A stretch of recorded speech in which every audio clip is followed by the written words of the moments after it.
All right, g'day folks. Welcome to a flurry of dogfighting. I'm going to work my way through some of these smaller scenarios. Been a bit busy today, haven't had a chance, so we're up to scenario 4, RAF Advantage. It is the 18th of August, 1940. Me 110s of CG-26 Horse Vessel Squadron pass over Harrietsham, Kent, when they're bounced by hurricanes of 56 Punjab Squadron. You control yellow section, capitalise on your starting advantage and win this dogfight. So we're using the squadron display. Yellow section hurricanes are on one of the section spaces. I've shuffled the deck of advantage cards, give them a little shuffle and draw one. Now these advantage cards are, well, they reflect the tactical situation that you're moving into. There are Luftwaffe advantage cards, this deck over here. In this particular scenario, we have an RAF advantage. So they've entered this little tactical dogfight with some sort of advantage. So I should be, hopefully, tailing the enemy. Let's see. Well, odds are that I'll be tailing. Let's see. Yep, blast them. So we're looking at a rotter here, two 109s being tailed. And we also read the event. If RAF fighters are attacking out of the sun, now for this scenario, there is no sun at a damage result. That's a shame. That would have been nice. Oops, sorry, that's really glary. So there you go.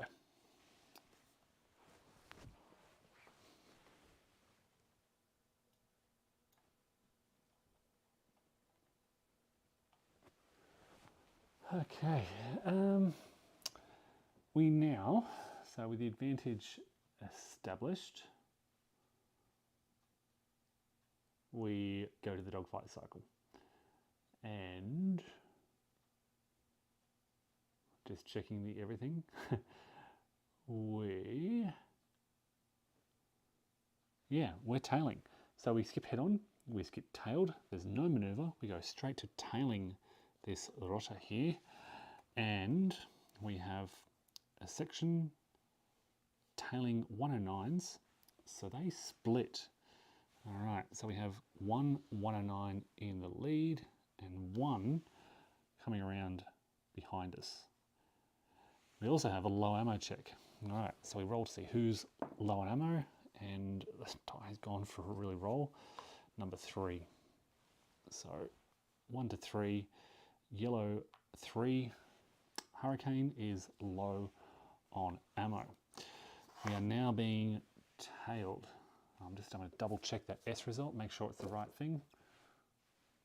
S splits into 2 markers, and now one tails your fighters. Yep, that's correct.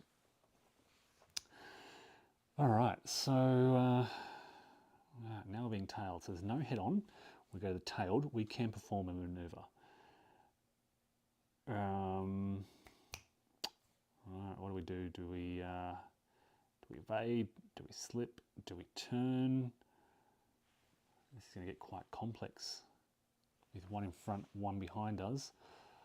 Let's turn to focus on. Actually, no, we're going to slip. We're going to slip.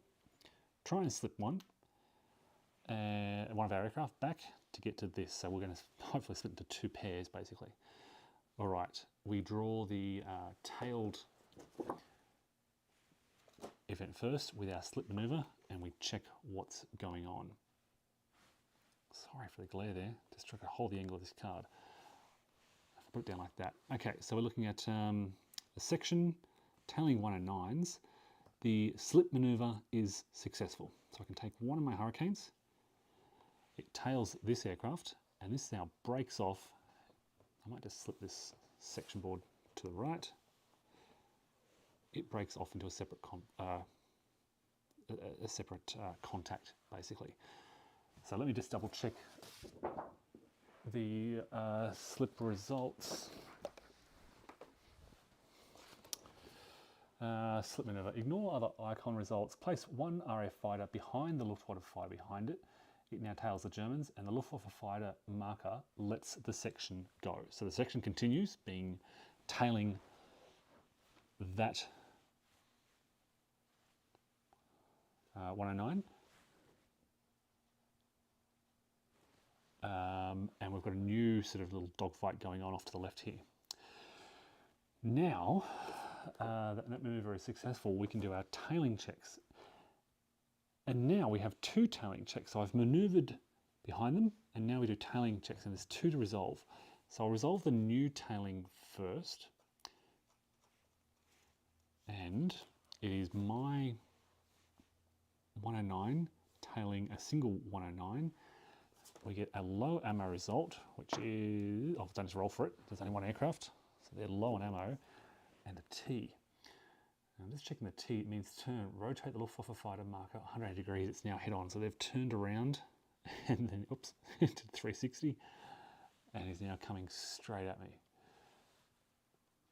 Hey, is it Riva? Welcome. I'm just at scenario 4. So we're looking at RAF advantage, this scenario here. Okay, that's the first tailing event done.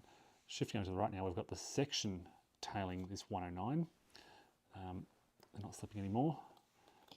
And we have section tailing 109. This is not good. It means we lose contact with this fighter. And we have a new rotor coming at us head on. And we have a low ammo check. And it's odd. So the aircraft on the right at leader is low on ammo. So all 3 of our aircraft are now low on ammo, and there's 3 109s coming at them. Okay, we return to the top of the dogfight sequence, and we've got to do the head-on. Well, they're both head-on now. Oh no, sorry. Yep, that was head-on. So you'll notice here the aircraft are facing towards me, so they're head-on. Both are head-on. Let's do the single one first. Head-on. Let's see what happens. So we're looking at our single Hurricane, head-on with a 109. It splits. What's going on here? Why is it? How can it split? Oh, okay. Yep. Okay. Oh, head-on. Sorry, I was looking at tailing. Single. We cause a hit. It disappears. I don't know the order resolved this, but I think the hit takes precedent. And we're low on ammo, so we run out of ammo. We cause a hit, so he yellow 2 shoots one down. River saying his copy arrives next week. Have not watched the previous videos on this one. Yeah, absolutely. It's really the way the rule book is designed makes it very easy to get into. So I've only read 16 pages of the rules. And then it says, all right, stop here and play through the first 9 scenarios. And these are kind of the core dogfighting mechanics of the game. You basically figure out where you are, draw a card, resolve the icons. There's this wonderful summary sheet which has all the icons on it. They're pretty easy to resolve. It's just do this, you do it. Yeah, it's a bit, this aspect of the game is a bit kind of random and chaotic. You don't have much control, but as I said in previous videos, you really want to, my understanding is that in the operations level, you want to get your aircraft into a position where they do have the advantage that we see here. So he's shot down 1 aircraft, he's got no ammo left, he returns to base. Stu's is saying, appreciate the work, I like the program instruction, absolutely. Avalon Hill used to do it with some of their more complicated designs. And I'll get rid of that.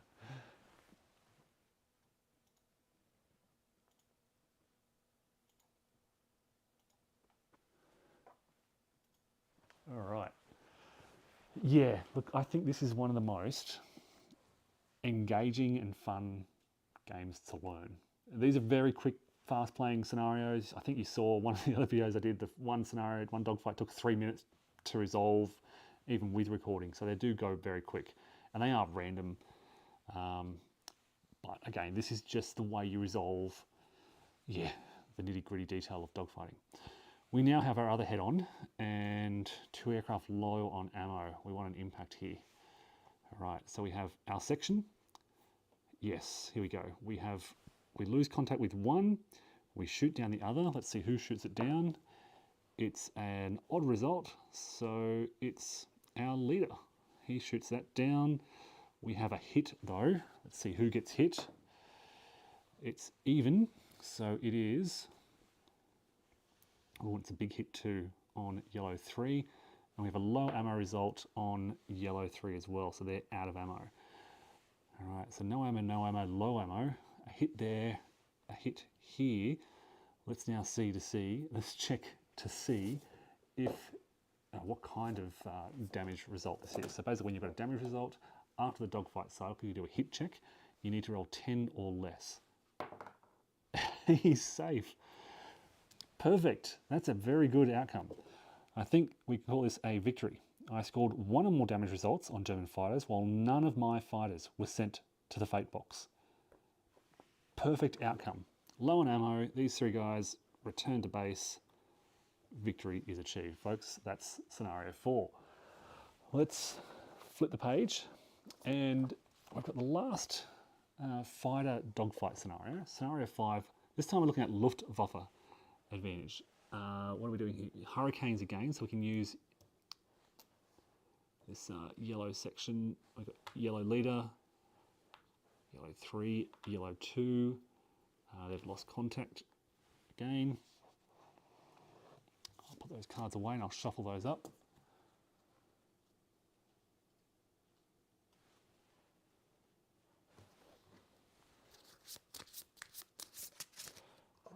Show you the rule book. This is the scenario setup. This is a 1-pager. 18th of August, 1940, the Me-110s of ZG 26 Horse Vessel Squadron are back again in the afternoon, escorting a bombing raid to RAF North Weald. As acting squadron leader Peter Townsend positions his 85 Squadron Hurricanes to make a run at the bombers, the Me-110s attack. You are in control of Townsend's B flight, so I control both red and yellow sections. Starting to expand my responsibilities. Here we go. And we have a red lost contact marker as well. So we draw 2 Luftwaffe advantage cards. So that was the RAF deck that we used last time. We now really have to give these a bit of a shuffle. Draw 2 RAF advantage cards and apply each to one of the sections. German fighters will be Me-110s. For this training scenario, assume the escort is heavy and it is in the sun or coming out of the sun. It means the same thing. This is for any events that may arise as a result of these advantage cards that I'll draw. Run the cycle 1 round after another. When your fighters are no longer engaged or if they enter the fate box, the scenario ends. Keep in mind that once an RAF fighter breaks out of its section, it can't get back in for these particular scenarios. It returns to base as soon as it's no longer engaged. If this were a patrol, lost contact fighters will remain in play and reform as a section. Yeah, they can try to catch up again. All right, so we're looking at Luftwaffe advantage here. Yep, so we're being tailed, so they have the advantage, so we expect something like this to happen. We have a rotor of 110s on our tail. If the German fighters are 110s, a veteran may replace this card with an RAF advantage card. Well, we have no veterans yet. We haven't quite come to that in the rules, nor in these scenarios. So that's the advantage here. Over on the right, oh, we're being tailed by a swarm. A swarm of 110s.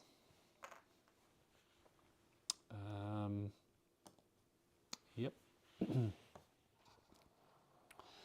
And the event says, if the German fighters are 110s, a veteran may replace this card. Gee, I must have given those a very good shuffle. I was shuffling. No, the rest of the deck looks shuffled pretty well. Just those 2 cards were stuck together somehow. Okay. So we've got yellow squadron with a rotor behind them and poor red squadron with a swarm behind them. Let's see how we go. So, yep, we've done setup. We do dogfight cycle. Head on first, there's no head on. We're being tailed. So let's think about maneuvers here. And I don't know They're independent. I don't know if I run through one and then do the other, or if I do them all simultaneously. I mean, it doesn't really matter.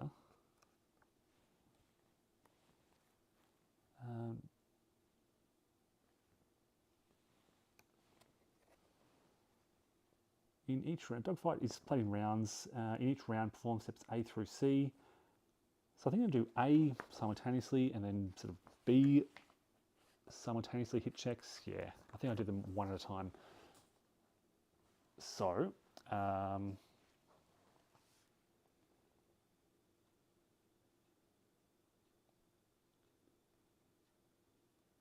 thanks, Relva. I've just picked up a new mic, so let me know how the quality is. Just using it for the first time, a bit wireless, so if there's a volume issue or a muffling issue, please let me know and I'll adjust it. All right. Yellow section, being tailed. What kind of mover do we want? I reckon we are going to slip. I like the idea of slipping and getting in behind them. So we're looking for a slip. All right, so we're looking at hurricanes. Ooh, looking at 110s. So a section of hurricanes being tailed by 110. There's no slip icon there. That's a turn. But we lose contact with the entire group. We have a low fuel marker, I believe it is. Spend 1 fuel. We don't do that in this scenario. And we have a hit. Who is hit? It is 10. So that's a hit to their wing. We'll resolve that later. Over on the right, being tailed as well. These are 110s. I think it's, I mean, the 110s, not knowing much about these cards, this has been my first dogfight with the 110s, but head on, they were deadly because of the massive guns in their nose. So I think it's dangerous to turn into them. I think it's probably safer to do another slip, I think. So let's try that. We're going to we're going to try and slip. Nope, it wants us to turn. That's interesting. Okay, so section of hurricanes against 110s. We don't turn. Instead, we lose contact with all of them. So they fly away. They've lost contact. They're done. We're done. Lost contact, lost contact. Oh, we have to check now for damage, I guess. That was a very quick scenario. These guys need a 9 or less. They fail, so they will enter the fate box. But again, in these small scenarios, you don't worry about that kind of stuff. Stews in Vermont, that's awesome. I want to get to Vermont. I've only ever been to Florida, Disneyland. Looks like a beautiful, beautiful place to be. All right, that's the end of scenario 5. Very inconsequential. Every scenario is a little bit different. Scenario 3 was really interesting, had a lot of back and forth. Scenario 4, which we just ran through, was a good success. Scenario 5, what's happening here? Inconclusive, no damage results, and no severe hits, or damage equal to fighter's CS. So no damage results and no severe hits. Inconclusive. Oh no, wait, we did lose one. So what does that mean? There are more RAF fighters in fate boxes than German fighters killed. So we fly a desk. That's a failure. All right, disappointing. Maybe I should have turned. Maybe I need to think about turning more frequently. I don't know. Turning into 110s doesn't sound like a good idea, but I'm sure as you play through this more and more, you'll learn about what manoeuvres are good in different circumstances. All right, we now move on to the bomber scenarios. The hit markers have return fire markers on the back. A bomber card may require you to draw one at random from the cup and apply it to the RAF fighter. Okay, Their results are explained on page 62 of the rulebook and on the player aid. Yeah, right, return fire. So if I draw one of these, for example, hit here, for example. Put all the damage markers in another cup. I need to go grab another cup.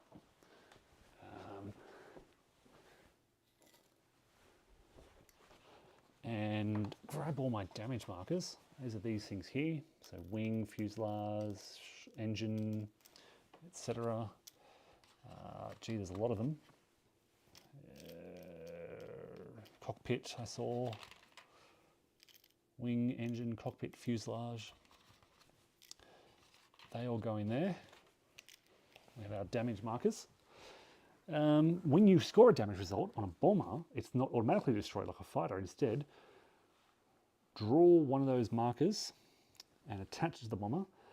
That is, place it on its image on the tile. Okay. The dorsal gunner markers enter play when the plus result appears on a bomber card. Where are the dorsal? So here's my sheet. Oh, here they are. Okay, so they'll enter play. That's interesting. We'll get them out. When the plus appears, it works just like a fuselage damage marker, except it also cancels hits on fighters that attack it. So it works like a fuselage damage marker, but it cancels hits on fighters that attack it from the tail.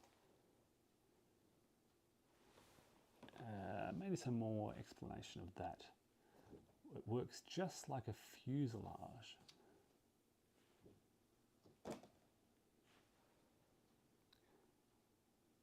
On the player aid, I'm looking for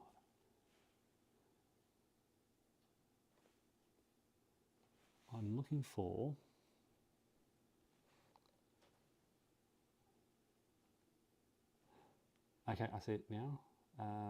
Here we go, damage maybe. If there's a number printed on the marker, roll a die, cockpit destroyed, fallen. Where's the fuselage? It's alphabetical, but there's no fuselage. Let's get to page 62 of the rulebook and get straight to the source of the information.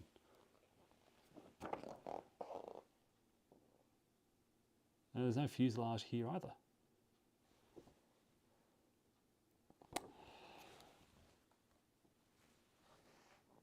The damage markers are in a cup. When I score a hit on a bomber, I draw one, attach it to the bomber. I understand that. The dorsal gunner may enter play when I see a plus on a bomber card. It works just like a fuselage damage marker.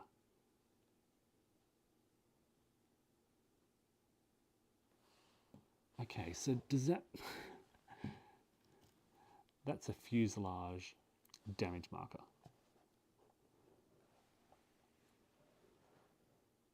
Except it also cancels hits.